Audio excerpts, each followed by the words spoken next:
The hallmark of the Gullet system is that you can change the width of the saddle with just 4 screws. So you can see the screws are located just above and just below the D-ring on both sides of the saddle. And by changing the gullet plate, you should be able to fit pretty much any horse. So all you need is a flat surface and a Phillips screwdriver. And you start by just loosening the screws. The top screw here that I'm working on is the one that holds the panel on. So you'll see as I loosen this one that the panel falls off. The bottom screw is the one that holds the actual gullet plate into the tree. And then when I get the screws loose, I prefer to take them out and put them to the side so I don't lose them. Just go over to the second side.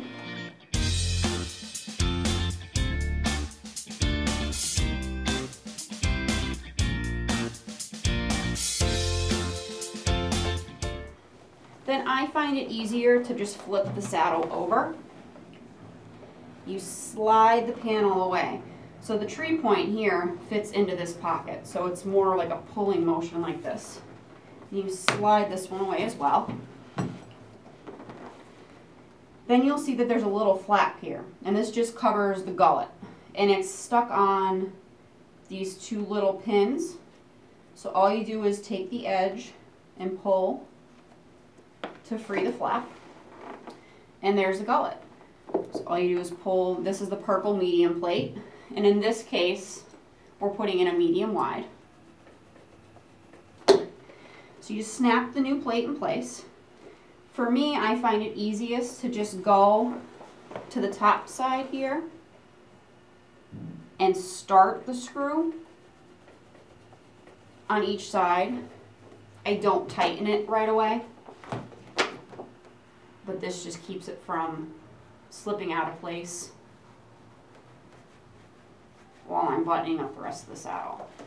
So once I have the screws started, I go and I flip the flap back on to the little pins.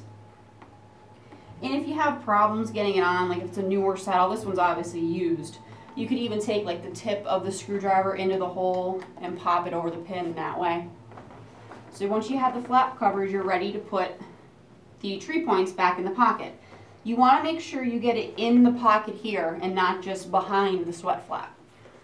So you just take it and slide it right into place. Same thing with this side. Slide it right into place. Then I flip it right side up. And I get one of my screws that I set aside. And you can visually see the screw come out where it comes out of the tree, and that you can line it up with the screw collar.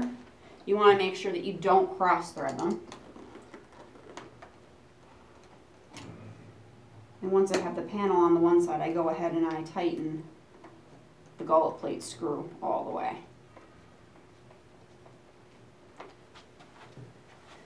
And the same thing on this side. Again, I pop the screw through. I visually check to make sure everything looks like it's in line, and it is. And once you have everything assembled, go ahead and snug everything down. Your average person isn't going to be able to tighten the screws too tight to damage the tree. You want them to be snug. I mean, if you're a professional power lifter or using power tools, which is not recommended, you could damage the tree. But with hand use, you can't. And another thing is, these screws need to be checked frequently and tightened when necessary. If you're riding and using the saddle with loose screws, it could damage the saddle, it could hurt the horse, it voids the warranty. So make that part of your maintenance when you wipe down your saddle. Always check the screws.